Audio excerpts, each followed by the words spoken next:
O dia 11 de setembro de 2001 marcou a vida de muitas pessoas de países inteiros. Essa semana nós lembramos com tristeza os atentados terroristas que mudaram a vida de muitas pessoas e que não podem ser apagados da memória. No programa especial que começa agora, você vai acompanhar depoimentos de pessoas que viveram essa tragédia. Vai acompanhar detalhes do que aconteceu e mudou a vida de muitos países. Vai acompanhar também os reflexos dessa tragédia que nós sentimos até os dias de hoje. E a nossa vida também mudou por conta do 11 de setembro.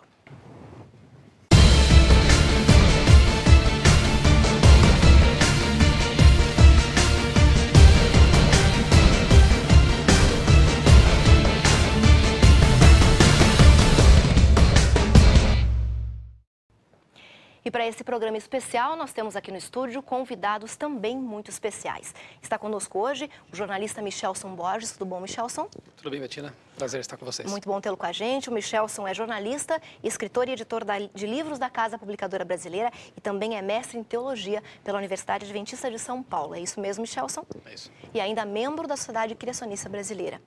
Também está conosco para participar desse primeiro bloco do programa o professor Marcos Eduardo, que é sociólogo, professor de História e Antropologia e vice-diretor do Colégio UNASP Campus São Paulo. Tudo bom, professor Marcos? Tudo bom, boa noite. É bom tê-lo com a gente aqui nesse momento tão especial, né, que mudou a vida de tantas pessoas e eu tenho certeza que foi motivo de muito estudo, de pesquisa para vocês dois. Eu quero começar o programa de hoje fazendo uma pergunta especial. Onde vocês estavam no dia 11 de setembro de 2001, Michelson? Eu estava trabalhando na redação da Casa Publicadora Brasileira. Um dia comum, né, como todos os outros, a rotina seguia como sempre. Matérias para escrever, textos para editar, decisões, reuniões e tudo mais. De repente, a secretária de redação, a Andréa, ela chamou pelos corredores, olha, tem algo acontecendo aqui, venham ver na TV.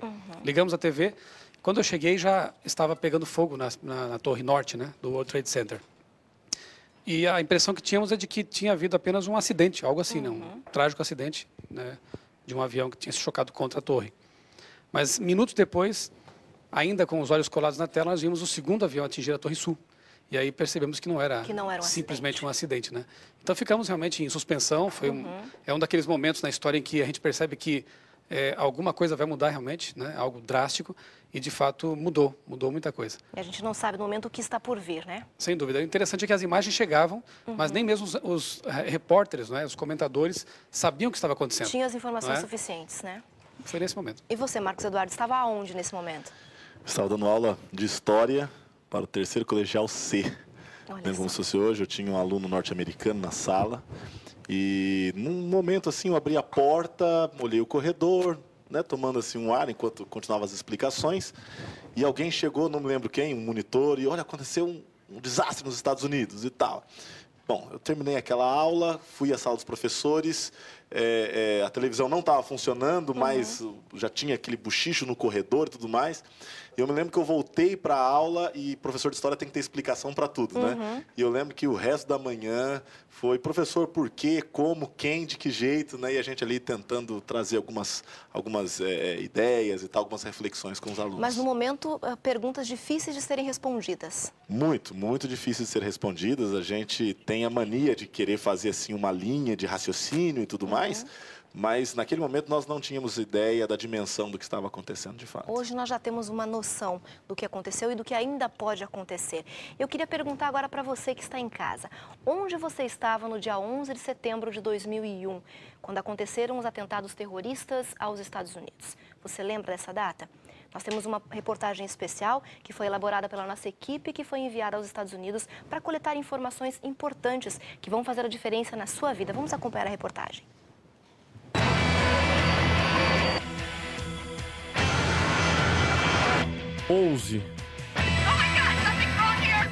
Setembro 2001. A partir daí, nunca mais estas palavras juntas teriam o mesmo significado. O mundo não seria mais o mesmo. Eu sei que naquele dia foi assim, um dia que todo mundo olhou para dentro das pessoas mesmo e elas viram que tudo pode acabar em qualquer momento. Aquele dia foi o dia que eu senti muito medo. E assim, depois que eu comecei a lembrar daquelas bolas de fogo que eu via caindo, que aquilo era pessoas que estavam se jogando do prédio, entendeu? Foi assim, foi uma cena sei lá, de destruição. Eu nunca vi uma coisa parecida em toda a minha vida. Assim, eu espero nunca mais ver. Well, the most impressive thing that I remember on 11 is driving in Long Island and actually seeing the smoke on the two buildings. You know, that was, a sight that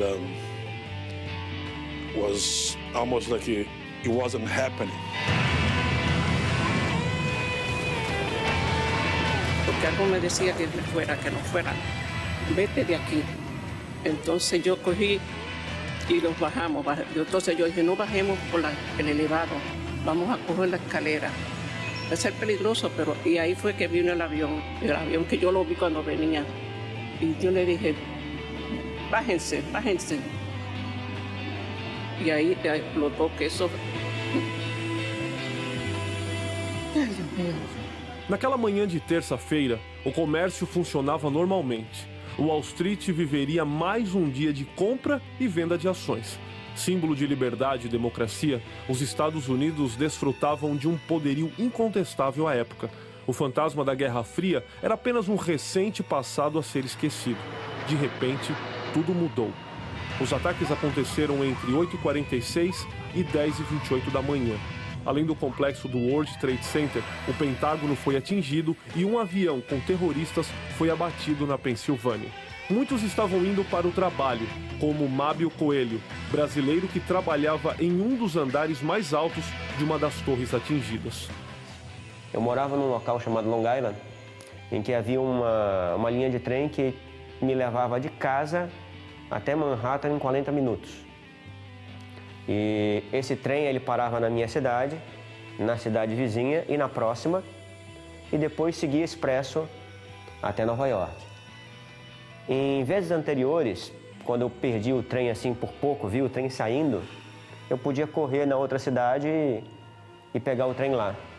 Nesse dia, quando eu cheguei na estação, o trem estava deixando a estação. E aí minha esposa correu até a próxima estação, não conseguimos pegar o trem, fomos até a terceira estação, mesma coisa. Aí eu saltei para pegar o próximo trem, mas infelizmente não ia conseguir chegar à reunião a tempo, que era às 8h30. Liguei para os colegas, pedi para descerem, tomarem café e tal. Eles desceram. E quando eu cheguei lá, já havia tido o primeiro impacto. Assim, naquele minuto, o metrô, ele parava embaixo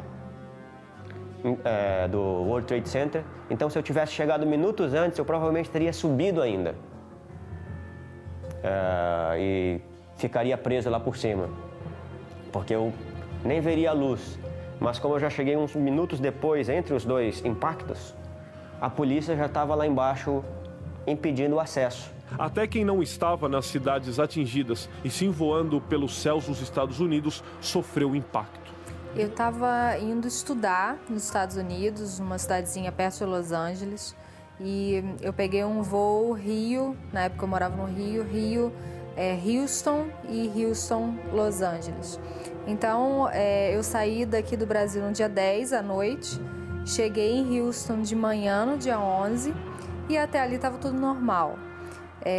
Quando a gente pegou o voo que ia de Houston até Los Angeles, que era o destino final, depois de 1 hora, mais ou menos 1h30 de voo, o comandante do voo falou que a gente deveria parar, que o voo seria parado, interrompido, a gente pararia numa cidadezinha chamada El Paso, que era no meio do deserto, no meio do nada, e ele falou que a gente teria que fazer isso por leis federais, mas não deu mais detalhes nenhum.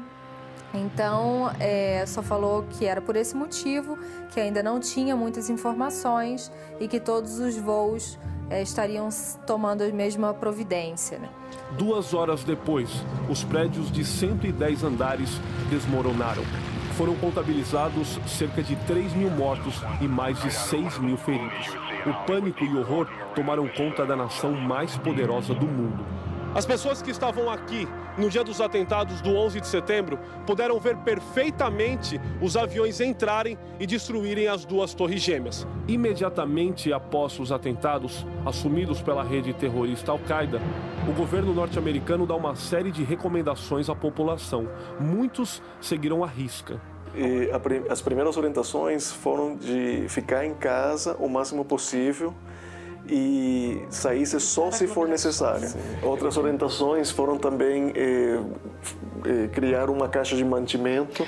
Daí foi a instrução de nos dias pós-ataque. Exatamente, né? Nos dias próximos, né? Ninguém sabia o que eles tinham em mente, ninguém sabia o que seria o próximo, o que viria depois do ataque.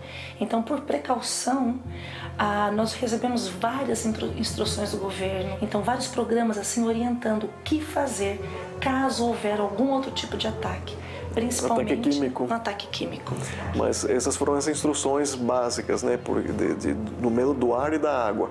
Então a gente cortava, por instruções do governo, plásticos bem grossos para as janelas e as portas. Então a instrução era que caso de um ataque químico, então você colaria aquele plástico, selar a casa. Você tinha uma caixa de mantimento dentro de casa para mais ou menos 10 dias, pelo menos. Sim. Muitas pessoas não seguiram essas instruções, eram mais tranquilas quanto a isso. Mas por nós termos a grande maioria, exatamente. Nós não contamos com a sorte, então a gente realmente seguiu as instruções do governo. Ao pé da letra. Tínhamos uma caixa bem grande em casa e uma caixa em cada carro. Exatamente. E também instruções de fuga, caso aconteça onde nos encontramos, porque ele estava no trabalho, eu na cidade, vamos saber aonde.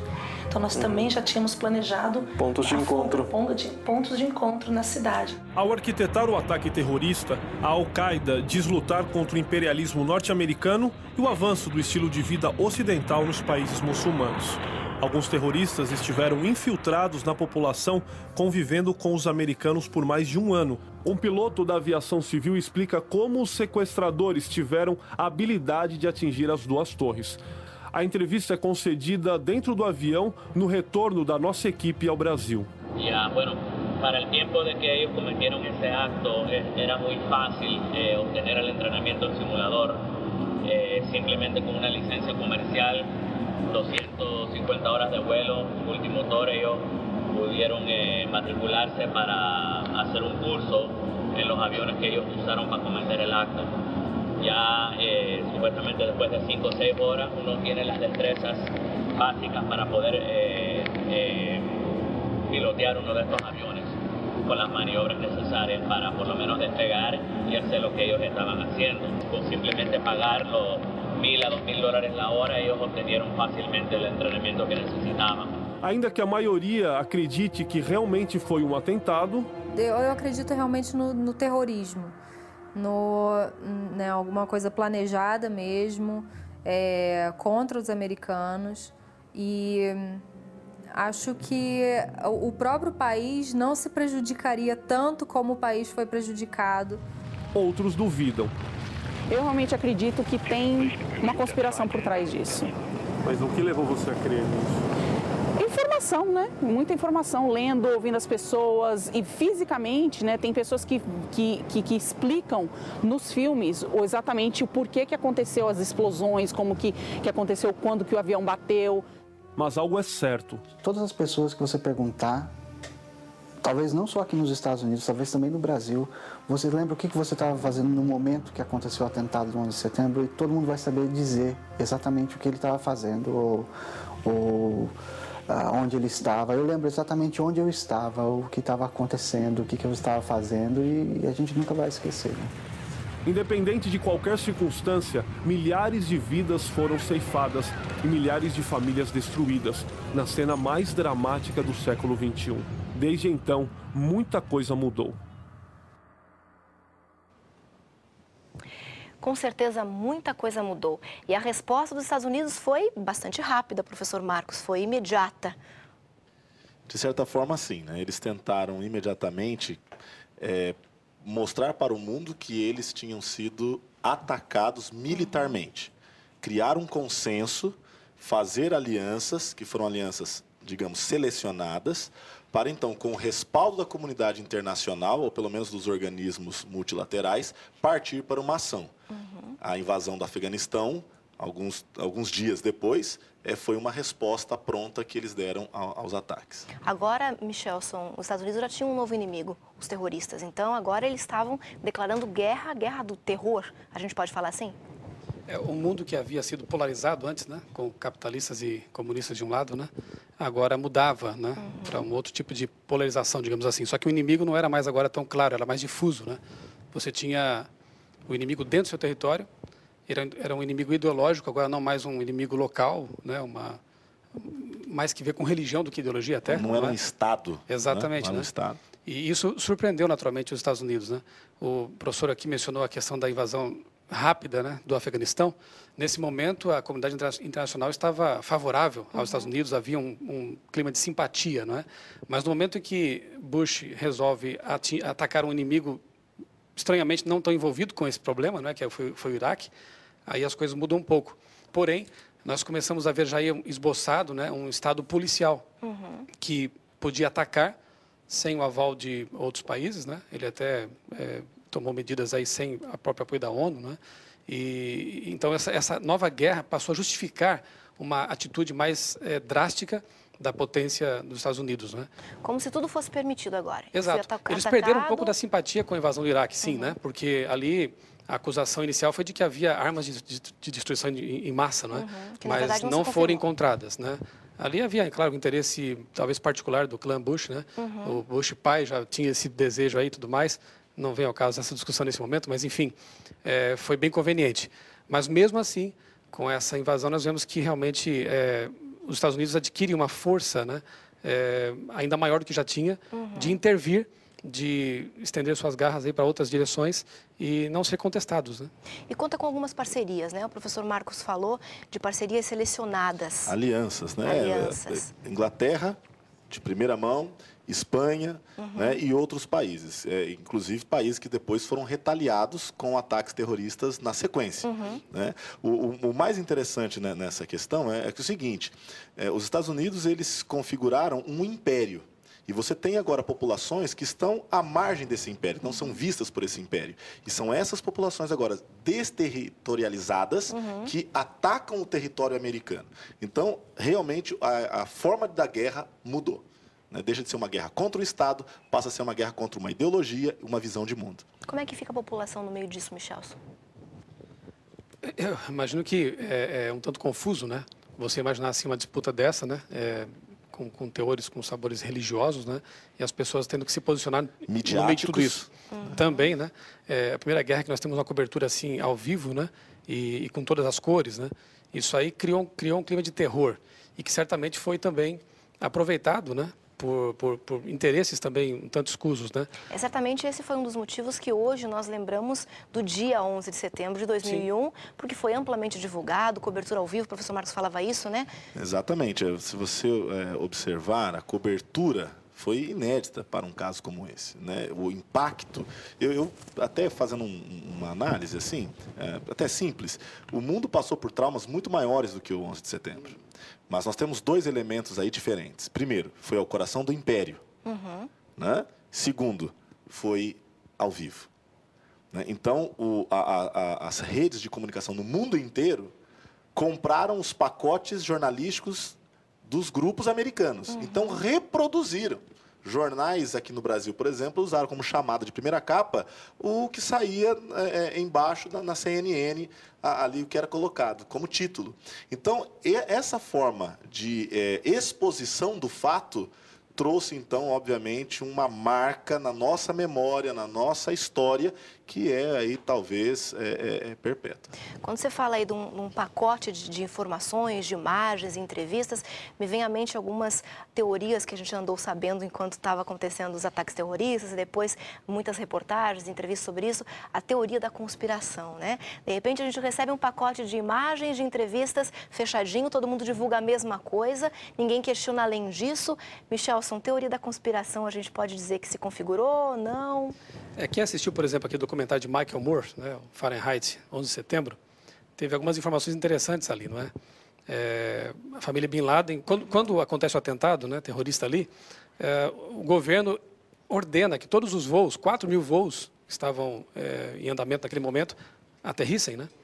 E, no entanto, naquele clima ali, a família Bin Laden consegue escapar, né? Consegue ser transportada em segurança, né? Quando deveria ser, na verdade, intimada, né? Para dar informações, enfim, como se procederia em qualquer processo de investigação. Então, isso levantou muitas suspeitas, né? Suspeitas de ajuda, inclusive, de envolvimento do governo americano, facilitando, né?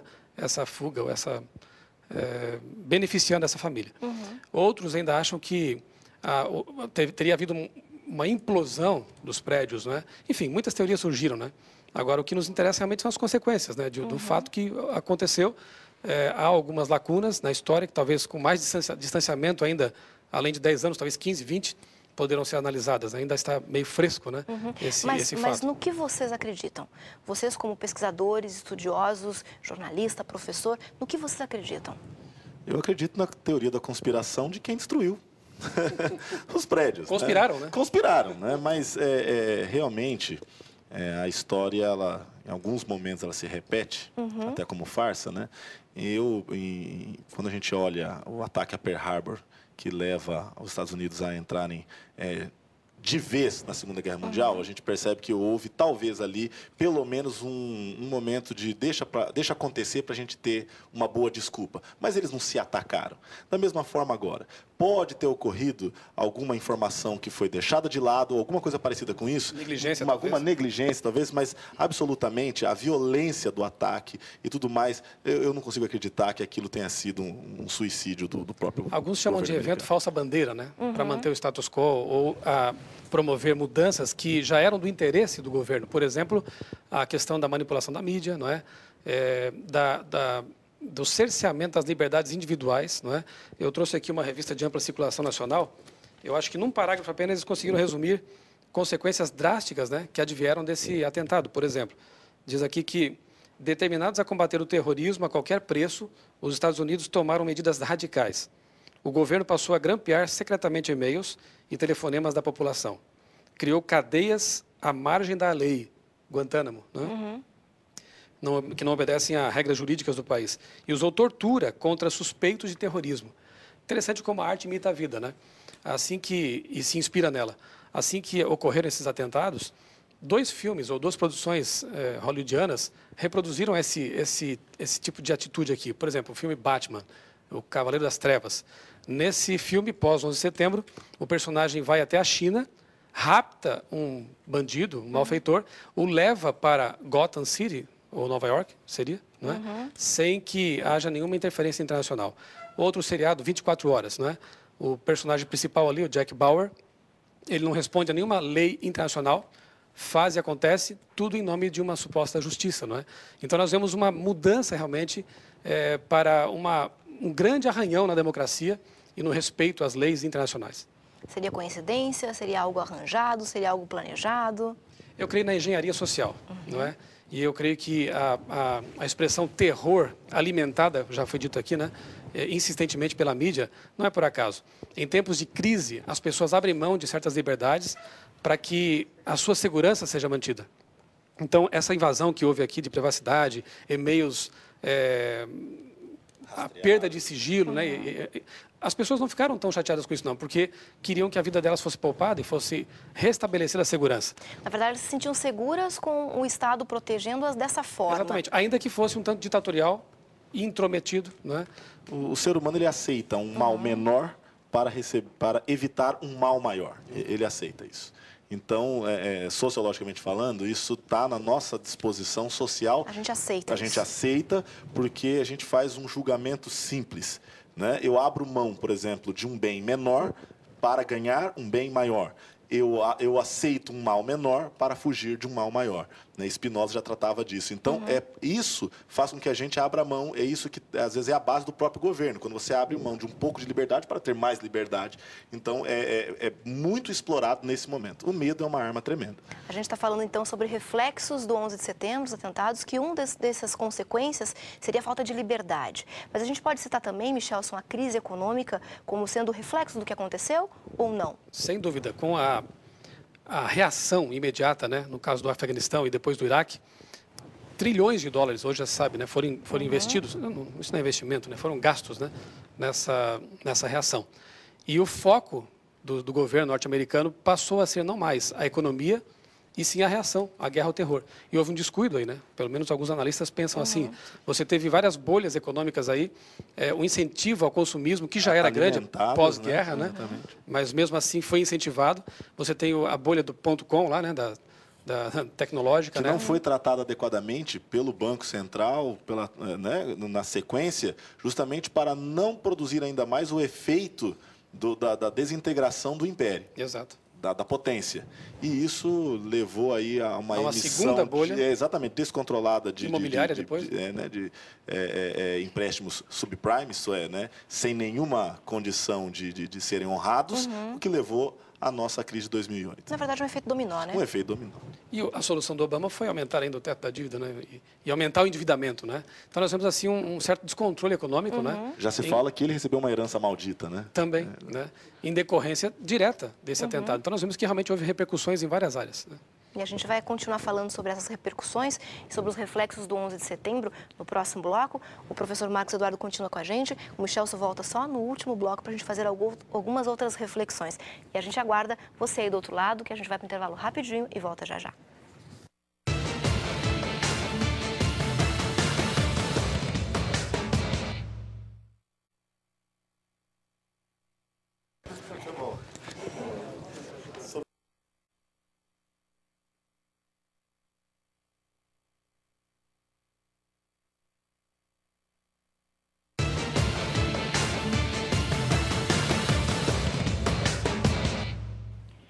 Estamos de volta com um programa especial sobre 11 de setembro, os atentados terroristas que mudaram o mundo. No bloco anterior, você acompanhou com a gente aí uma reportagem especial para resgatar esse fato histórico, para a gente poder contextualizar um pouquinho mais. Falamos também sobre a crise econômica e a falta de liberdade que veio por consequência de tudo isso. Nesse bloco está conosco o professor Marcos Eduardo, sociólogo e professor de História, e também Vanderlei Dornelles, que é jornalista, mestre em Teologia e doutor em Ciências Sociais. Obrigada pela sua presença aqui conosco nesse programa especial. Obrigado. Boa noite. A gente conversou a respeito de muitas coisas que acabaram mudando, fatos que mudaram a vida de muitas pessoas. Na reportagem especial você acompanha alguns desses fatos agora. 10 anos se passaram, exatos 3.652 dias, 120 meses. E os atentados de 11 de setembro de 2001 continuam vivos na mente de milhões de pessoas. A política, a economia, a forma de pensar, de se proteger, de olhar para si mesmo e para as coisas espirituais. Tudo foi alterado, até a forma de se obter uma licença para pilotar aviões de passageiros.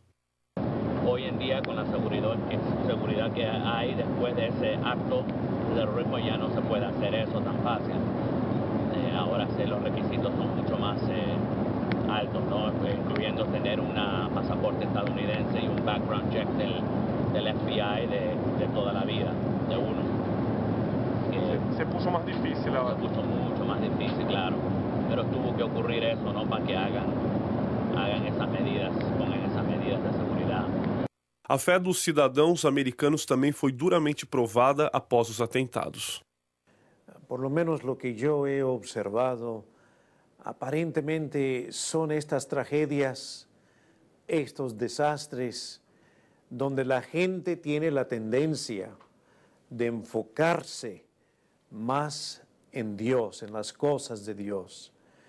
Porque si estas cosas no nos ayudan a enfocarnos más en las cosas de Dios, yo no sé qué va a tomar y qué va a tener que pasar en este mundo para que los habitantes se enfoquen en el Señor Cristo Jesús. Pero a través de esta tragedia, yo he observado que han habido miles y miles de personas aquí en los Estados Unidos y en otros lugares, como dije, en diferentes países del mundo, que han tenido ahora la tendencia de poner su mirada en Cristo Jesús y en las cosas espirituales. Embora foram muito poucas as vítimas retiradas com vida da tragédia de Manhattan, a ajuda de organizações não governamentais como o Adventist Community Services foi essencial no apoio aos bombeiros e demais socorristas. Uma das funcionárias da ONG explica o que mudou naquele momento. Mudou muita coisa aqui em Nova York.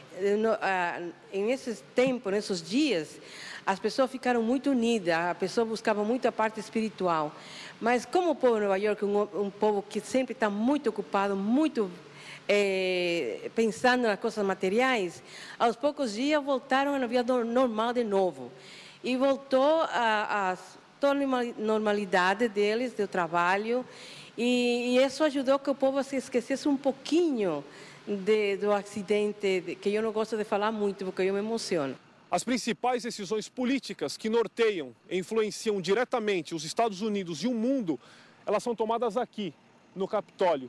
É deste lugar onde senadores, presidentes e deputados tiveram que reinventar imediatamente a política norte-americana e mundial após os eventos do 11 de setembro de 2001. Hoje, após 10 anos, o desafio continua sendo o mesmo. So it was a major financial impact on the United States, and because Wall Street is in that area, it had a substantial effect on the national and international economy, and it had a big psychological effect too. People were quite scared. Our economy has not done well, but Europe is in trouble too.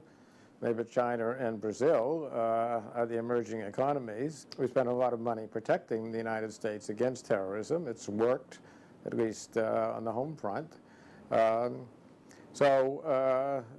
think that's probably likely to continue. I think there's not a critical mass of terrorists in the United States who can pull off anything like 9/11 again. But I think we're not going to forget this, and life will continue. E as mudanças também aconteceram no plano físico, como por exemplo em Shanksville, na Pensilvânia, onde o local em que um dos aviões caiu, agora existem apenas bandeiras. Elas relembram a atitude de alguns passageiros corajosos que tomaram o comando do avião e o desviou para uma área rural. Outra paisagem que mudou foi a do Pentágono, o centro militar norte-americano, que ganhou um memorial em respeito às 184 vítimas fatais que morreram no local e a seus familiares. Nós nunca esqueceremos vocês, diz a placa. Contudo, a mais conhecida paisagem desfigurada foi a do complexo do World Trade Center, em Nova York, onde as duas torres gêmeas, de 110 andares cada, foram derrubadas por aviões pilotados por terroristas. No local dos atentados já existe um edifício concluído e outros 5 em construção, sendo que o maior de todos, que substituirá as Torres Gêmeas, deverá ser aberto em janeiro de 2014. O One World Trade Center, ou Freedom Tower, a Torre da Liberdade, vai ter 108 andares e pouco mais de 541 metros.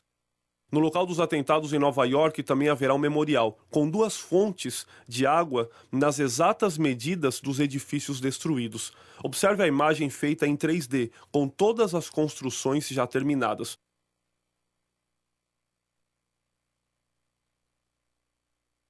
O nome dos mortos estarão escritos nas fontes.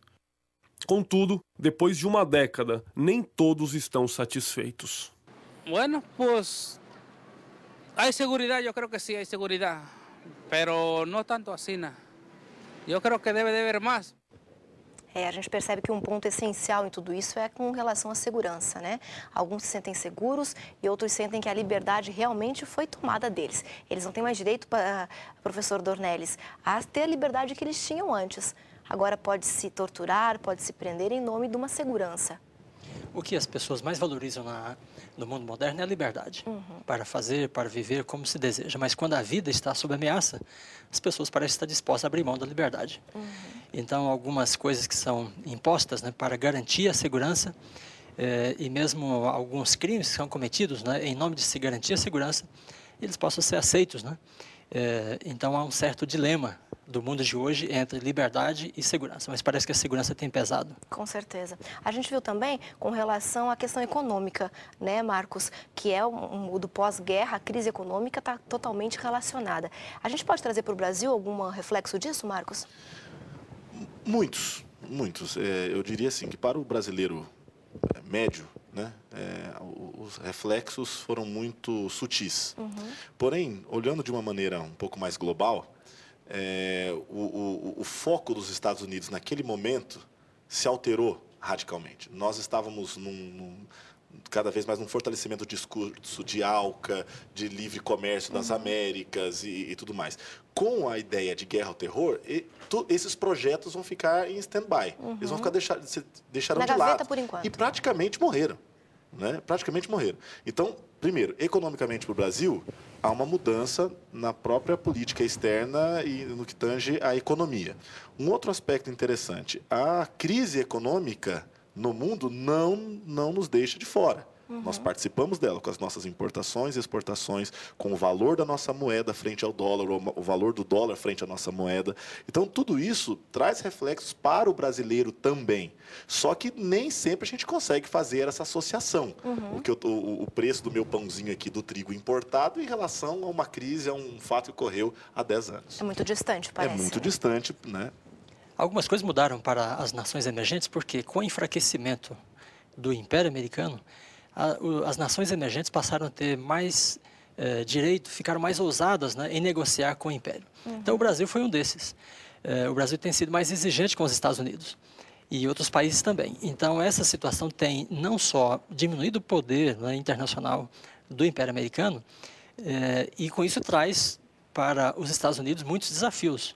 Os americanos precisarão ser mais versáteis para conseguir lidar, né, com essa nova situação em que eles estão enfraquecidos diante de nações que estão fortalecidas. Uma delas é o Brasil. Isso é bem interessante. A ex-secretária de Estado da era Clinton, Madeleine Albright, ela faz um comentário num jornal dessa semana dizendo o seguinte: os Estados Unidos não se enfraqueceram, mas eles deverão compartilhar poder.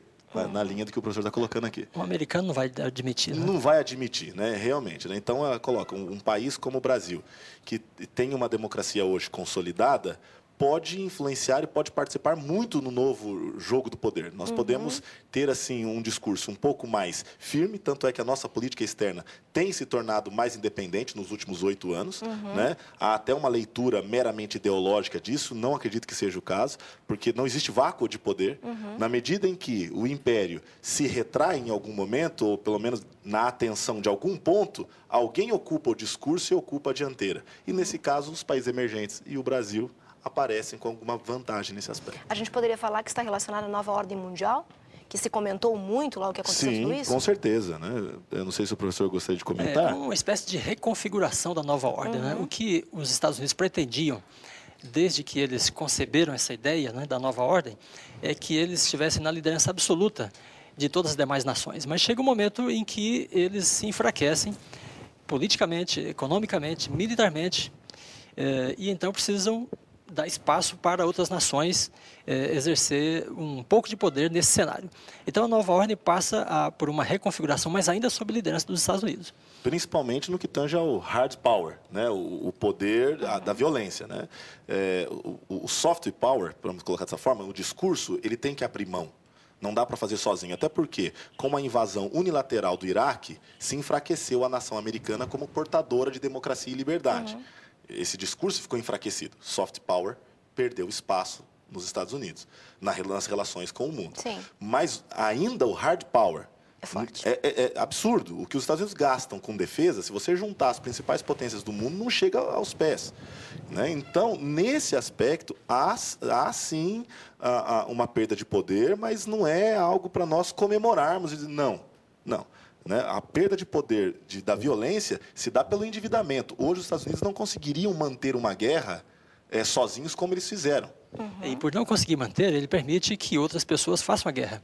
Então, na Líbia, por exemplo, os Estados Unidos recuaram e permitiram que a OTAN estivesse lá. Exatamente. Em todas as guerras, grandes guerras, desde que os Estados Unidos se tornaram uma grande potência, eles estiveram envolvidos. Agora eles estiveram ausentes. Então, a América precisa economizar um pouco agora, não só financeiramente, mas economizar prestígio, né?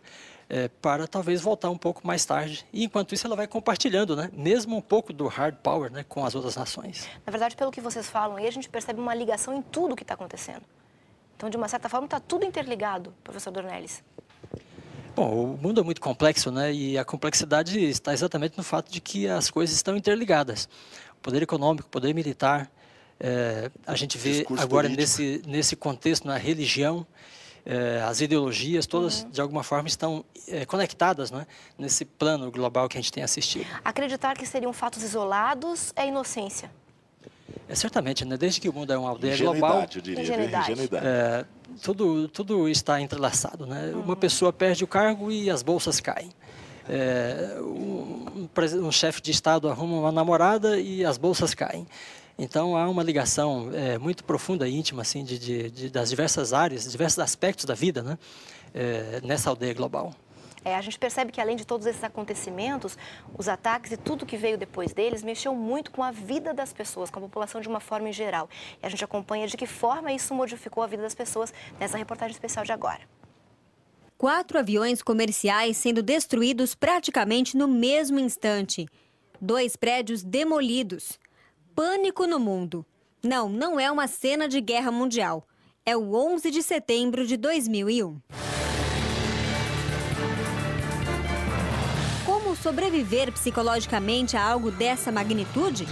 Cidadãos nova-iorquinos contam os seus traumas e o que fizeram para superá-los. Todo americano tem um trauma, mesmo que eles não tenham ninguém conhecido lá, ficou um trauma psicológico porque eles descobriram que eles são falhos também, né, nessa hora. Eles têm falhas e as coisas também podem acontecer com eles, né? Agora, esperança, eu acho que o americano ele não tem esperança, né? Ele não tem fé. A fé deles é o dinheiro do bolso, né? Então, eles acreditam que o que o dinheiro pode fazer por eles é aquilo que vai ser feito, né? Mas o americano também tem uma coisa que ele acredita muito no governo. Eles acreditam muito na capacidade do governo resolver e protegê-los, né? Então, eles deixam isso também na mão do governo e esperam que o governo faça o melhor. A ex-secretária do governo norte-americano, Elizabeth Pérez, que estava em uma das torres gêmeas na hora dos atentados, explica como superou os traumas psicológicos. Todavía me duele como si me pasara todavía. Tanta gente morir. Increíble. Que tenga fe en Cristo. Porque yo tuve mucha fe y sabía que me iba a salvar. No, psicólogo. Vinieron, pero yo que Dios fue el psicólogo. Dios me ayudó mucho. Olvidarse, uno no se olvida seguir así, porque uno lo vivió, lo vio con los ojos, con sus propios ojos, lo que pasó. Pero murieron mucha gente,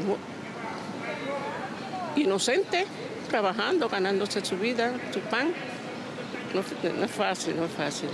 Dios me dio la suerte de que yo viví muchos más. Por algo será.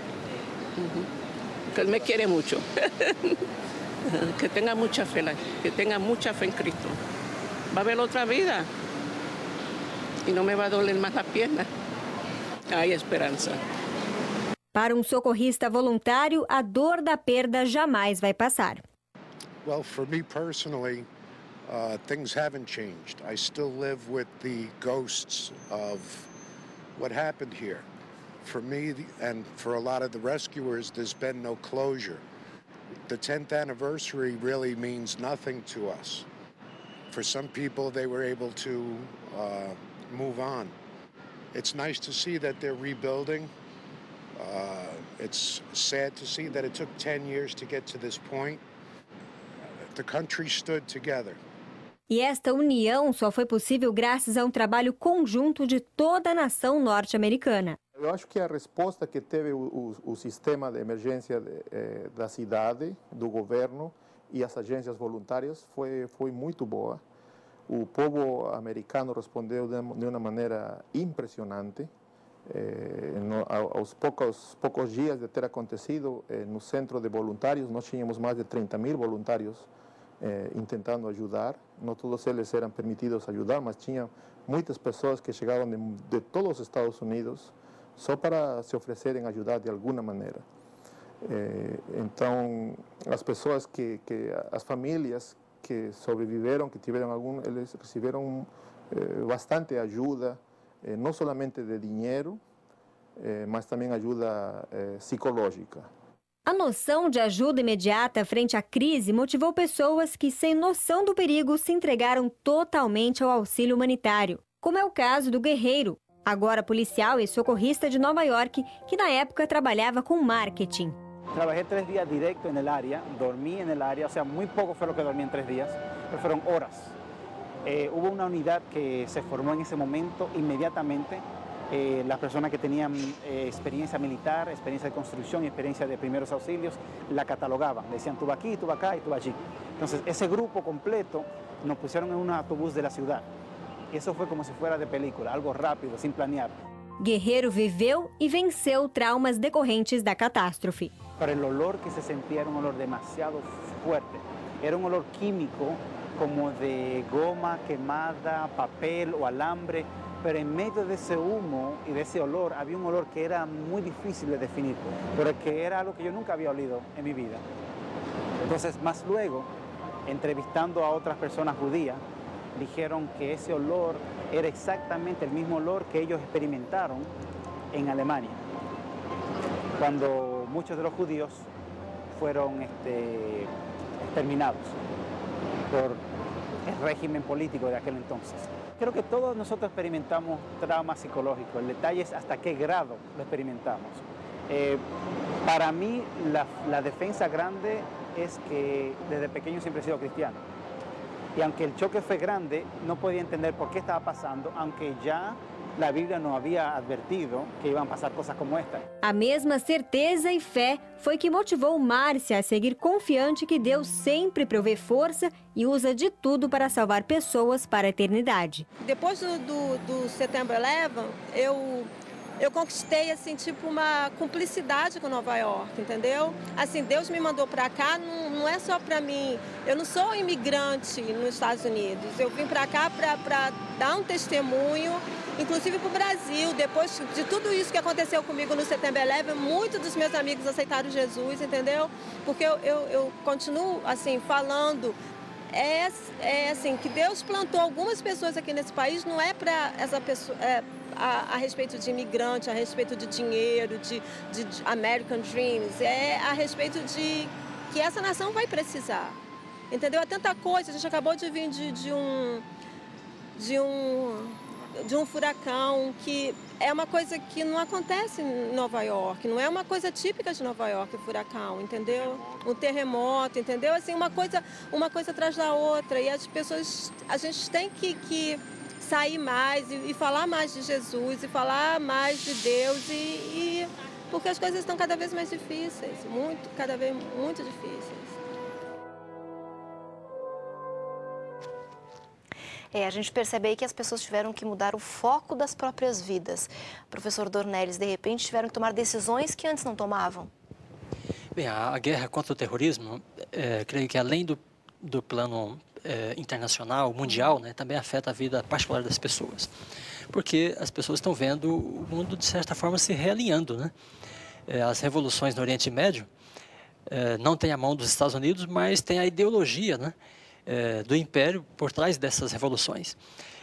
Então, no próprio contexto, né, no próprio ambiente de onde surgiu esse terrorismo islâmico, as pessoas estão buscando a liberdade, tentando se livrar das ditaduras. Por algum motivo, pela sobrevivência, para terem comida, para compartilhar das riquezas de suas terras, né? Mas o fato é que elas estão buscando liberdade. Então, há um agrupamento, né, de nações em torno dessa causa, e esse agrupamento é da maior significação, do maior sentido para nós. No primeiro discurso do presidente George Bush, em 2001, na noite de 11 de setembro, ele disse assim: nós, os americanos e todas as nações livres, estaremos unidos na guerra para combater o terrorismo. E parece que isso está acontecendo. Há um alinhamento em benefício, né, da liberdade e do modelo de vida que a modernidade trouxe através do Ocidente. O discurso dele, né, foi chamado de maniqueísta, né? Agora, quem não está conosco está identificado como nosso inimigo, né? Eu acho que em todos os momentos culminantes da história, o ser humano ele é levado a tomar posições. Quando ele se depara com algo que abala o chão, abala a estrutura, ele vê algo que é inimaginável, indizível, aquilo faz ele repensar na relação dele para com o mundo na qual ele está inserido. E a partir desse momento, nessa reflexão, que para alguns podem durar dias, pode ser feita de maneira traumática, para outros é no seu silêncio, para outros é imediato, ele começa a fazer uma leitura diferenciada do mundo e da sua relação para com o mundo. Quando as pessoas viram as torres caindo, aquilo era símbolo de poder, de glória, né, de estabilidade. Então, há uma reavaliação das prioridades, dos valores, né? E a gente tem que tomar uma posição diante disso também. Nós não podemos confiar nesse mundo, né, nas coisas materiais como sendo nossa segurança. Nós temos uma outra segurança. E eu gostaria de colocar também o seguinte, que no plano global, né, é a primeira vez na história em que as grandes potências estão unidas contra o inimigo comum. Que não é um Estado, como já foi dito aqui, mas uma ideologia religiosa, que é o que alimenta, né, o terrorismo. Então, no final das contas, o inimigo das potências globais hoje é uma ideologia religiosa que impulsiona, né, e que alimenta o terrorismo. Eu posso até fazer uma parte aqui, Dornelles. Eu não acredito que o inimigo seja uma ideologia religiosa. Ele é apresentado desta forma. Eu continuo achando que existe um conflito e ele, materialmente falando, é uma questão de sobrevivência. Daqueles que eu disse que estão à parte do império. Sim. Porém, o discurso das nações livres, ou pelo menos que se apresentam como nações livres, é um discurso religioso contra alguém, ideias que se reveste de conteúdo religioso. Por quê? Porque o Islã não é inimigo do cristianismo. Eu não acredito dessa forma. Isso precisa ficar bem claro. Exatamente. Né? O Islã Quando você fala de religião, você está falando de fundamentalismo. De fundamentalismo. É um tipo particular de religião, uma forma, né, uma atitude religiosa. Agora, as pessoas não dão a vida assim por qualquer coisa, né? Não. Dar a vida por comida não é uma coisa tão fácil. As pessoas dão a vida mais comumente por convicções profundas, né, religiosas, convicções fundamentalistas acerca de sua própria fé. E quando eles veem, né, essa fé sendo ameaçada, agora pela expansão, né, desse modelo de vida ocidental, como no caso do Oriente Médio, então elas acreditam e começam a lutar para defender esses valores. O ser humano é o único que é capaz de entregar sua própria vida em função de coisas que são imateriais. São imateriais. Os animais vivem pela sobrevivência, o ser humano nem sempre vive pela sobrevivência física. Quando o senhor fala que agora o inimigo comum é uma ideologia religiosa, que o Marcos discorda um pouquinho dessa forma como foi colocada, daqui a pouco vai haver uma guerra, então, em função dessa questão religiosa.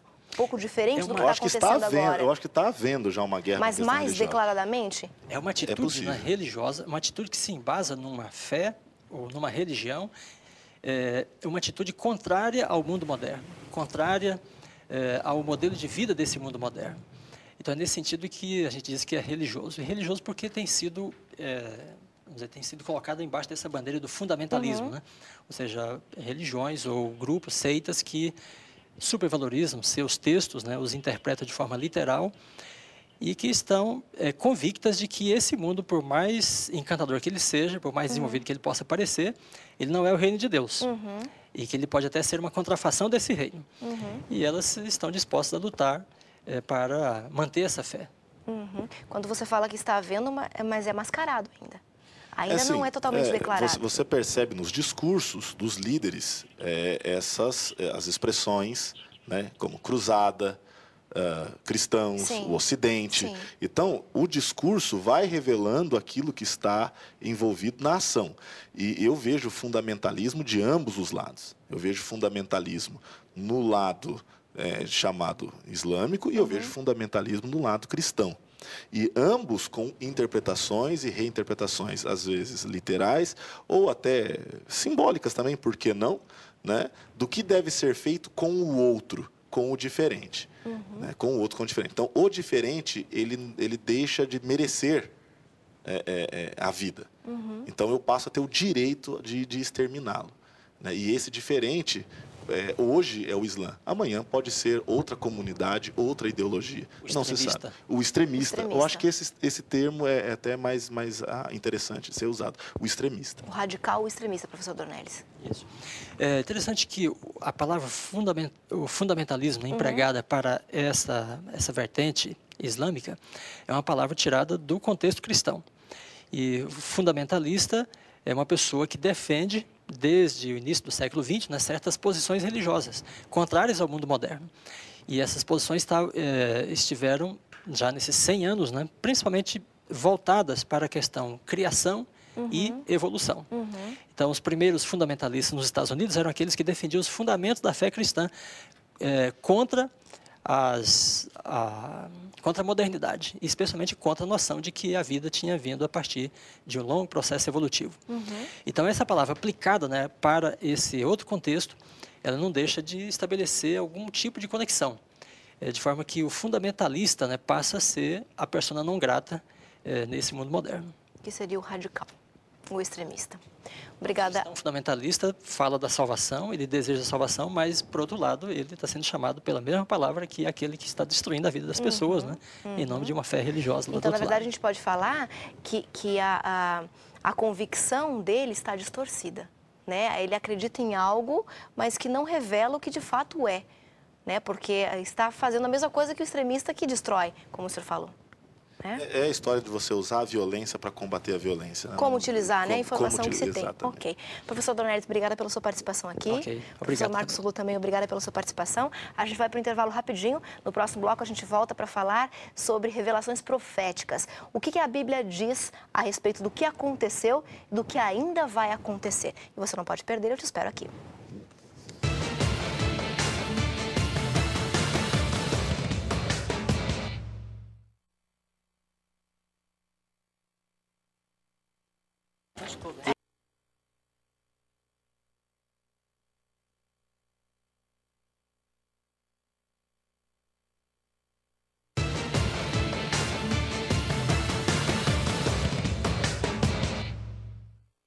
Estamos de volta com um programa especial sobre 11 de setembro, quando nós relembramos aqui os atentados terroristas, dia 11 de setembro de 2001, aí 10 anos sendo relembrados em toda a mídia. E a Novo Tempo está aqui para trazer esse fato de volta à sua memória e falar também sobre esperança. Será que é possível ter esperança diante de tanta tragédia, diante de tanta dor e tanto desespero? Mas nós falamos sim de esperança porque é possível acreditar em algo melhor, algo maior do que tudo o que está acontecendo. E nesse bloco agora está conosco o jornalista Michelson Borges e o pastor Ronaldo de Oliveira, que é teólogo e presidente da Igreja Adventista aqui no Vale do Paraíba, em São Paulo. Pastor Ronaldo, nesse período do 11 de setembro, o senhor estava nos Estados Unidos. Eu estava lá fazendo os trabalhos evangelísticos ali. E na metade da semana, mais ou menos, eu acho que era uma quarta-feira, algo assim, não estou muito certo, nós fomos para uma reunião com os pastores locais, numa grande escola, numa igreja de Sligo, a maior igreja ali na região. E começou, era uma reunião sobre abuso e violência e tal, muita gente falando, representantes do prefeito e tal. De repente, a reunião é interrompida, o presidente da associação diz assim, olha, vamos orar porque um avião caiu. Essa informação. Aí foi um susto, todo mundo orou, etc. Depois, mais um pouquinho, ele entrou novamente, disse, a reunião está suspensa, voltem para casa, estamos dispensando a escola, havia uma escola ali perto, e os pais já foram chamados, aquele movimento, um trânsito, e nós ficamos ali. A responsável, administradora da igreja, era uma brasileira, e ela disse, eu vou puxar uma televisão aqui, vamos ver o que está acontecendo. E aí, nós vimos cenas horríveis, essas cenas que a gente vê repetidamente, dos aviões entrando nas torres, foi assim um desespero total. O trânsito ficou um inferno, isso era Washington, né, na região de Washington. E foram dias muito dramáticos mesmo. E a gente pode falar que esse acontecimento foi previsto em algum lugar? Algum lugar trazia para a gente a informação de que isso poderia acontecer? Bom, a Bíblia é cheia de sinais, né? Desde o início, todos os sinais, o amor de Deus, o sábado, e Deus tinha um encontro com o homem pecou, vieram então os sinais redentores, libertadores que Deus apontava para o homem. O santuário, Arca de Noé, Mar Vermelho, deserto, são sinais, muitos sinais, então o santuário tem sinais assim, imensos que mostram a salvação, etc. Jesus deixou sinais na Santa Ceia, nos emblemas. Jesus também deixou sinais para o povo no sentido de, olha, esse templo aqui vai ser destruído. Né? Agora o assunto é o templo interno, é o coração. Então vocês cuidem para que ninguém fique aqui, cuidado das grávidas. Ele deu uma porção de E também Mateus, que é o livro por excelência que fala do reino, o fim do mundo e o começo do reino, capítulo 24, ele aponta vários sinais. Muita gente confunde, não sei se Michelson concorda, mas muita gente confunde assim, os sinais de Deus dizendo que o mundo vai acabar. Eu enxergo de uma maneira um pouco diferente. Não são sinais de Deus, são sinais do pecado. Deus não está fazendo isso para dizer, ó, estou voltando, preste atenção, vou matar 100 mil. Porque quando a gente fala assim, a impressão que dá, Michelson, é que é um Deus manipulador, né? Eu vou articular aqui alguns efeitos da natureza, algumas guerras, para que realmente mostre que é o sinal que eu estou voltando. Então, que Deus é esse? O fato de você antever alguma coisa não quer dizer que você determinou que ela acontecesse, não é? Deus previu que essas condições, né, iriam ser observadas no tempo do fim, mas não quer dizer que ele tenha determinado que fossem assim, né? Retomando um pouquinho o que o pastor Vanderlei mencionou aqui no bloco do meio, né, no anterior, sobre o fundamentalismo, né? Nós vemos também a condição religiosa do mundo, ela se cumprindo à risca, de acordo com a predição profética, né? Outro fundamentalismo que se acirrou e se despertou após o 11 de setembro é o fundamentalismo ateísta, né? Richard Dawkins, por exemplo, publicou o livro Deus no Delírio, né? Hitchens, Harris e outros autores ditos neo-ateístas, cujos livros eram um tanto impensáveis antes desse 11 de setembro, agora passam a ser publicados facilmente, né, após o atentado. E alguns autores colocam Deus como sendo o culpado de algo que os seres humanos arquitetaram, não é? Na verdade, você tem dois caminhos, né? Ou você busca Deus como conforto, ou você culpa Deus pelo que está acontecendo. E também a profecia de que Jesus disse, né? Quando ele vier, encontrará, porventura, fé, verdadeira fé na terra, não é? Então, você vê um crescimento razoável desses grupos céticos, neo-ateístas, não é? Que questionam se Deus existe porque permitiu que religiosos explodissem 2 prédios que matassem quase 3 mil pessoas, não é? Você não pode tomar a parte pelo todo, que é o que alguns desses fazem, não é? Por exemplo, dizer que porque houve cruzadas e houve inquisição, todos os cristãos não prestam. Dizer que porque alguns fundamentalistas islâmicos fizeram o que fizeram, todos os islâmicos não prestam, não é? Então, isso é generalização injusta, não é? E essas condições também estariam presentes no tempo do fim, conforme anunciado nas profecias. Um anúncio também que as profecias trazem para a gente é com relação à solidariedade também, né? E a gente viu aí em várias reportagens que entre as pessoas que estavam sofrendo com relação aos atentados, surgiu a solidariedade, pastor. As pessoas se ajudavam, montaram grupos de ajuda. Então, isso também é profético. Bom, sem dúvida. A desgraça une o povo, né? A gente vê aqui quando há uma enchente, todo mundo sai para uma casa que pega fogo, um barraco todo mundo quer ajudar. Todo mundo quer ajudar.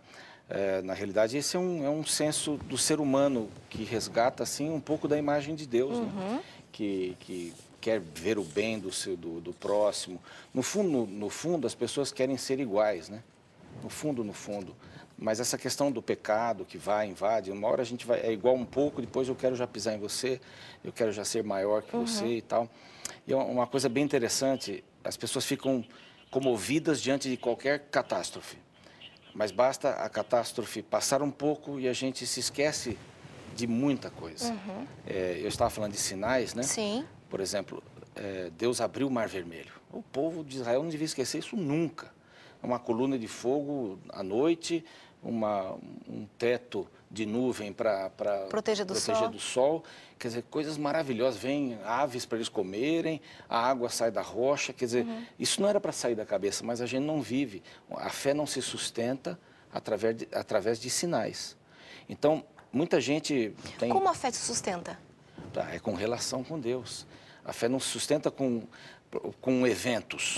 Então, uma cura. Deus vai curar alguém. Senhor, deixa eu curar meu filho, eu vou ficar do seu lado, cura. De repente, aquilo vai se apagando pelo caminho. Vai ficando para trás, distante. É a mesma coisa esses sinais do pecado. É tipo assim, uma panela de pressão, eu entendo pouco de culinária, mas uma panela de pressão que você deixa lá e esquece a panela de pressão, ela fica seca tudo, a tendência é explodir. Então, nós estamos vivendo assim, a pressão é muito grande do mundo, a pressão. Então, qualquer coisinha, ela vira notícia, quer dizer, mais gente sabe, o medo se espalha, quer dizer, é um sinal, Jesus vai voltar, veja lá as torres, e a gente arruma texto daqui, texto dali, faz sermões, o povo fica com medo e vai para a igreja e tal. Passou, vai diminuindo isso, como, por exemplo, quando o Evangelho entrou, o muro de Berlim também, mas eu queria me referir à Rússia, né? A cortina de ferro. Quando caiu tudo aquilo, o Evangelho entrou, as pessoas sequiosas queriam Bíblia, lutavam por uma Bíblia. Hoje a coisa já está mais calma por lá, o secularismo já entrou. Então, os sinais não são fonte segura para a gente manter a fé. Mas a gente não pode perdê-los de vista. Não pode. É sinal de que algo melhor está por vir, Michelson. Num programa anterior que nós participamos aqui também, eu mencionei o autor C.S. Lewis, né, que diz que a dor, o sofrimento são como um megafone de Deus. Deus não promove isso, repito, mas Deus usa isso para chamar o ser humano porque Deus quer desesperadamente salvá-lo da destruição final. É o contraste. Exatamente. Trabalho pelo contraste. Agora, algo interessante, né, que nós percebemos nesse cenário todo de uma religião que está se exacerbando por um lado e o ateísmo que se fortalece de outro, né, é que, veja, se nós analisarmos, por exemplo, a atitude da Al-Qaeda foi deplorável, mas aquele sistema de crenças que eles alimentam, que eles mantêm, que eles sustentam, tem alguns pontos interessantes, como, por exemplo, né, existe uma aversão ao materialismo. Não são só eles que pregam contra o materialismo, né, e a busca do espiritual, como o pastor mencionou agora, né, a comunhão com Deus e tudo mais.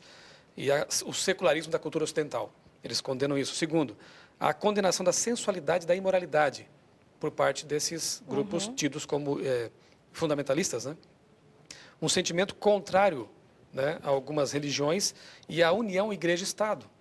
Mas não são só eles que são contra essa perigosa união que no passado já se verificou dramática, negativa, não é? Nociva. O temor de uma possível união entre esses dois poderes, né, mencionados também no Apocalipse capítulo 13, né, as duas bestas. Talvez o pastor possa comentar daqui a pouco mais sobre isso também. Devemos levar em conta também que eles não aprovam o uso de bebidas alcoólicas, né?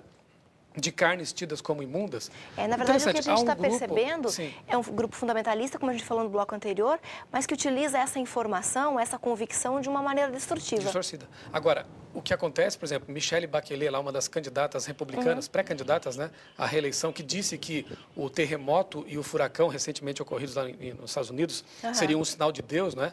Esse pessoal aí, da republicano e mais ligados à direita cristã, não deixam de ser fundamentalistas também, né, de alguma forma, eles estão hostilizando todos os muçulmanos. E não levam em conta que, na verdade, há cristãos também que esposam esses valores e que no futuro próximo podem ser também chamados de, quem sabe, fundamentalistas. Essa semana, lendo a revista Veja, eu achei aqui uma citação bem interessante, em que eles dizem o seguinte, que, definindo o fundamentalismo, né, assim como outras formas de radicalismo religioso, ele, o fundamentalismo, exige que se viva sob uma interpretação literal e, portanto, originalmente pura dos textos sagrados. Há um grupo de pessoas, os ditos criacionistas, né, que interpretam Gênesis de forma literal, que defendem um entendimento puro dos textos sagrados, mas não são terroristas, são pacifistas, não é? Só que esse mesmo termo, eu documentei um tempo atrás, estive colecionando algumas citações em que a mídia se refere aos criacionistas, e, por exemplo, a revista Galileu, em 2001, chama os criacionistas de fundamentalistas, exatamente essa palavra. A mesma revista Veja, em 2006, diz que crer na criação, segundo Gênesis, é treva. Então, você percebe que há uma mistura de conceitos, ou uma atribuição de um conceito negativo, usado para qualificar aqueles que se explodem e matam pessoas, sendo usado também de forma indevida com relação àqueles que criticam certas posturas negativas da sociedade atual, mas de forma pacifista, baseados na Bíblia. E a gente pode ter um exemplo bíblico que é Jesus, né? Fazia a mesma coisa, né? Criticava alguns conceitos que existiam na época, trouxe um novo conceito e era pacifista. Eu ia resgatar justamente isso. Depois o cristianismo foi perseguido, porque eles eram, vamos chamar de fundamentalistas, eles eram firmes nos princípios, eles não abriam mão, eles não iam queimar incenso a César de jeito nenhum, nem que seja só pro forma. Eles não faziam isso de jeito nenhum, não tocavam depois em carnes imundas, depois tinham o dia especial para guardar, o mesmo que Jesus guardou, e eles foram massacrados, foram perseguidos, e da mesma forma eu creio que sutilmente, você colocou bem, e no bloco anterior também os colegas colocaram, sutilmente, não sei quem disse, eu não sei se foi o Dornelles, que outro grupo fundamentalista poderá ser perseguido, hostilizado facilmente. Mas a gente pode perceber que, diante de tudo isso, a esperança cresce. A esperança avança, né? E o jornalista Felipe Lemos conversou com o pastor Ayrton Killer, que é o presidente da Igreja Adventista para toda a América do Sul, e traz para a gente justamente essa mensagem de esperança agora. Pastor Ayrton, qual é o balanço que a Igreja Adventista faz aqui na América do Sul nos últimos 10 anos? Como é que foi o crescimento? Fala um pouquinho para nós, pastor. Olha, o que eu posso dizer para você é que esses últimos 10 anos foram os anos de maior crescimento da Igreja aqui na América do Sul. Nós levamos ao batismo, que é a comprovação maior da entrega da vida das pessoas a Jesus, nós levamos ao batismo mais de 2 milhões de pessoas nesse período. E eu acredito que o 11 de setembro ele mexeu com as pessoas. Depois de tudo que elas viram, afinal a história do mundo mudou em 45 minutos, elas tiveram que tomar uma decisão. Ou a pessoa olha para tudo aquilo e decide ser incrédula, se revoltar contra Deus e escolher esse caminho, ou ela decide correr para Deus e encontrar em Deus uma explicação para tudo aquilo que aconteceu. E muita gente preferiu esse caminho. E nós encontramos muitas dessas pessoas e algumas que até hoje ainda estão em conflito e estão buscando esse caminho. E eu entendo que essa necessidade de escolher de que lado ficar abriu o coração de muita gente. E a Igreja Adventista, ela nasceu para pregar a esperança. Ela nasceu para falar da volta de Jesus e a volta de Jesus tem a ver com esses acontecimentos. Portanto, a mensagem adventista encontrou corações muito mais preparados depois do 11 de setembro, porque eles viram a realidade daquilo que a Bíblia ensina e nós pregamos. Foram anos de grande prosperidade. Podemos dizer que o impacto de 11 de setembro mudou também a forma de encarar o futuro, né? A volta de Jesus, por exemplo, se tornou algo muito mais falado, quem sabe, muito mais motivo de maior preocupação do que antes, quem sabe. Sem dúvida, a volta de Cristo passou a ser um tema mais presente. Antes, para muita gente, era uma teoria. Estava aí na Bíblia, se falava de muita coisa catastrófica, mas parecia apenas uma teoria, algo que alimentava os sermões dos pregadores. Agora, quando as pessoas viram o 11 de setembro, e vou lhe dizer mais, não apenas o 11 de setembro, tudo que passou a acontecer depois do 11 de setembro, porque o 11 de setembro ainda não terminou, ele continua com tantos atentados, tanto radicalismo religioso. Então as pessoas começaram a ver que as profecias da Bíblia, elas se cumprem de verdade. E é interessante que no meio de tanta tragédia, a igreja encontrou prosperidade. E a gente percebe que as pessoas buscaram a Deus e continuam buscando a Deus a cada dia. Na reportagem especial que você acompanha agora, você vai ver que é em Deus que elas encontram forças para enfrentar as dificuldades e os traumas ocorridos no 11 de setembro. Em 11 de setembro de 2001, fomos lembrados de que nosso mundo é um campo de batalha. Forças do bem e do mal estão em guerra ao nosso redor e vidas inocentes são perdidas. Diante da morte de tantas pessoas inocentes, muitos se perguntam, por quê? Existe esperança? Bueno, en realidad, esperanza es una palabra muy dulce, pero solamente la gente que son cristianos la pueden conocer, la pueden entender. Los que no son cristianos pueden tener una idea, pero no la van a saber hasta que no entreguen su vida al Señor. Ted Wilson, presidente mundial da Igreja Adventista do Sétimo Dia, lembra como é necessário termos consciência do grande conflito entre o bem e o mal para compreendermos por que tragédias como essas acontecem. When I heard about the attacks, I was reminded that life is very fragile and that it is important that we maintain a close connection with Christ on a daily basis as we share with others our hope for a better world when the great controversy between Christ and Satan is ended at Christ's soon coming. Thaís Souza confirma que viu a igreja agir no sentido de apresentar a esperança naquele momento difícil. Eu acredito que a igreja tem aproveitado muitas dessas oportunidades de catástrofes, né, de tsunamis, de tornados, desses eventos todos que têm acontecido com tanta frequência, para não só falar do fato em si, mas realmente colocar o outro lado, que é o lado do que aconteceria antes de Jesus voltar. Então, eu acho que até a TV Novo Tempo, como uma instituição de comunicação, ela tem cumprido esse papel pela igreja, né, para levar às pessoas a notícia de que esses eventos, apesar de catastróficos, eles também trazem uma esperança de que a gente está próximo da volta de Jesus. Fundada em 1766, a Capela de St. Paul, que fica em frente ao complexo do World Trade Center, foi um lugar de amparo e de refúgio para dezenas, centenas de pessoas no dia dos atentados do 11 de setembro. Mas não apenas isso. Durante o período de um ano, cerca de 2.000 trabalhadores foram auxiliados por outros 14.000 voluntários. Esses voluntários, eles ajudaram os trabalhadores no processo de reconhecimento e identificação dos corpos. Isso ficou conhecido nacionalmente como um ato de respeito à memória das vítimas e também de seus familiares. St. Paul representa o verdadeiro propósito de uma igreja, ser um lugar de amparo e um lugar de esperança. Depois de 10 anos da tragédia, o presidente da Igreja Adventista faz um balanço de como os cristãos têm cumprido seu papel. As I look at our church 10 years later, I see a group of dedicated believers who are beacons of peace and justice to the world around them. I see a community of faith alleviating pain and suffering now, but pointing to an earth made new. Diferentes pessoas ajudaram de alguma forma, estendendo o braço para os necessitados.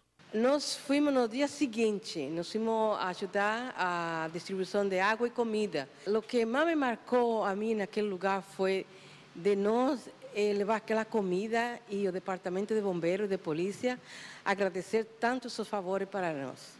Mábio Coelho, brasileiro que na época morava próximo a Nova York, conta que o 11 de setembro de 2001 foi um divisor de águas em sua vida espiritual.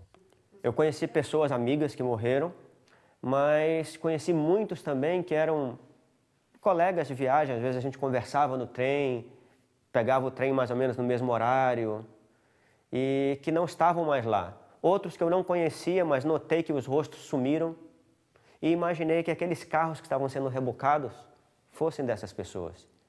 E isso, quem sabe, causou o maior impacto espiritual na minha vida direto daquela ocasião. Porque eu passei a pensar, poxa, eu estou aqui numa excelente posição, sou um dos diretores da maior instituição financeira americana, estou numa posição de influência, tenho dinheiro, tenho tudo que precisa, mas eu tenho usado pouco essa influência para falar de Deus para as outras pessoas. E olha só quantas pessoas que não estão mais aqui, algumas provavelmente mudaram, outras realmente faleceram, e eu não tive mais a oportunidade de falar para elas.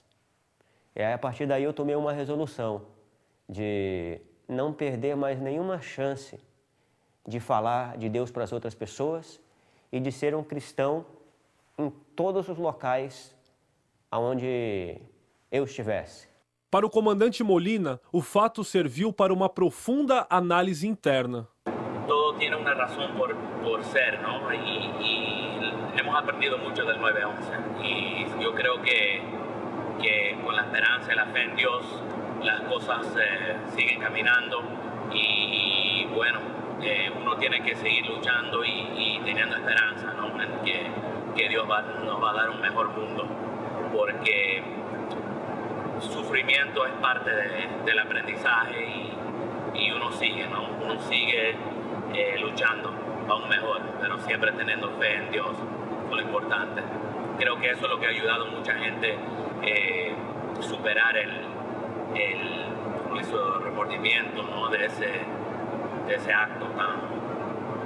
O sea, no tengo ni palabras para la descripción de lo que muchos han sentido después del 9/11. E o pastor Ted Wilson termina com uma mensagem de esperança, seja você religioso ou não. Whatever the battle, and don't be discouraged if it appears that evil seems to gain the advantage for the moment. Let us remember that in the end, God will swallow up death for all time, and the Lord God will wipe tears away from all faces, as the book Isaiah chapter 25, verse 8 tells us. Let's renew our personal and church efforts to share that hope with others in words and Christian service to God's glory. É necessário sim ter esperança, Michelson. Continuar acreditando e aguardando a volta de Jesus, porque iremos para um lugar melhor do que esse que estamos vivendo. mas com certeza os sinais que acontecem, grandes ou pequenos, pastor Ronaldo, porque existem pequenos sinais em nossas vidas também que a gente não pode ignorar. É verdade. A gente olha para um evento grande, por isso que os sinais não podem guiar a nossa fé. Porque a gente vive esse sinal em proporções menores numa família, quando um filho é drogado, quando o marido é traidor ou a esposa trai, quando existe espancamento, quando perdemos o emprego, quando temos uma doença incurável, qualquer coisa, até o trânsito pesado pode me fazer viver um momento de tensão que são sinais do pecado, sinais do mal, mas que indicam que esse mundo já está chegando no seu final. Então, para você que passa aí um momento pequeno ou grande, né, de aflição, de medo, são sinais, eles estão aí. Há esperança, há muita esperança. Há textos bonitos aí, que o presidente mundial mencionou, de Isaías, mas há o de Apocalipse 21 também, que diz assim, um novo céu, uma nova terra, porque o que não prestava já passou, né? Quer dizer, vira a página. Então eu acho que a gente tem que estar virando a página todo dia. É uma página nova. Não importa o que aconteça, eu quero olhar para cima, né? Eu quero ver, eu quero ter esperança, eu quero viver olhando para o presente, mas lá na frente... Focando o futuro. Focando o futuro. E esse futuro com esperança, Michelson.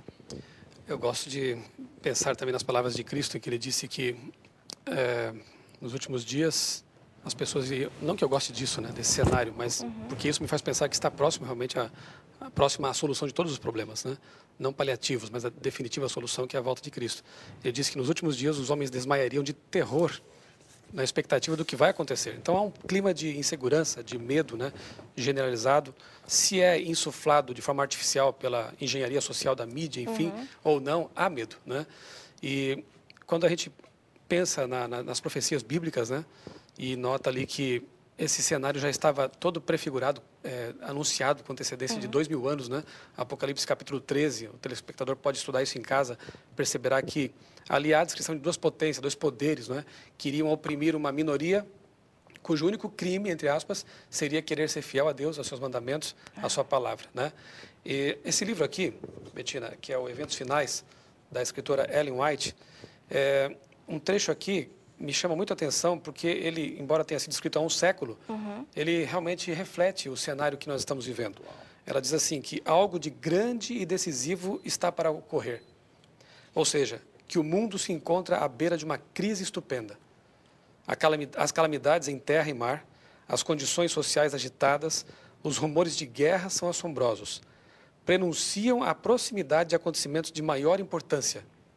Grandes mudanças estão prestes a ocorrer no mundo e os acontecimentos finais serão rápidos. Com certeza. Eu insisto em que Deus está nos dando oportunidades, está nos dando, usando seu megafone, não é? Permitindo que certas coisas aconteçam, porque ali na frente está a solução final e Ele quer que todos nós, nossos telespectadores, nós aqui, estejamos preparados, prontos para acolher, né, a solução definitiva, que é a volta de Jesus. Com certeza. E se você não tem... Tá bem pertinho Exatamente isso que eu ia comentar. Deus, né? Se você não tem acesso a esse livro que o Michelson mostrou, que é Eventos Finais, da Casa Publicadora Brasileira, você pode ter acesso à Bíblia Sagrada, que tem as mesmas informações. Esse livro é baseado na Bíblia. Exatamente. Né? Então, a fonte original. E a fonte é a mesma. E você, estudando a Palavra de Deus, você vai conseguir compreender um pouquinho mais do plano de Deus para a sua vida. E vai ter a certeza de que você pode estar com Ele num lugar muito melhor, que Ele está preparando desde a fundação do mundo.